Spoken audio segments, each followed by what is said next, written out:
విస్తరించి తర్వాత భూమిని నిండించి దాన్ని లోపరుచుకోండి అని రాయబడడం. దేవునికి స్తోత్రం. దేవుని చిత్తమైతే మరొక వారం ప్రస్తుతం కొనసాగిస్తాను. దేవునికి స్తోత్రం. హల్లెలూయా.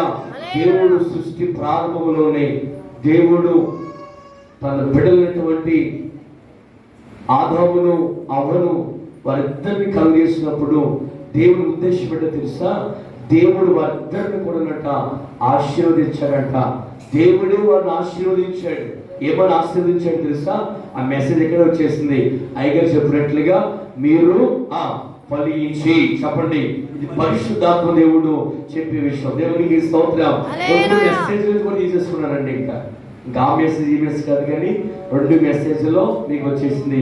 మీరు ఫలించి అభివృద్ధి పొందండి. ఈ 2025 సంవత్సరంలో నా దేవుడు వీళ్ళు ఆశ్రయించి దేనికి తెలుసు?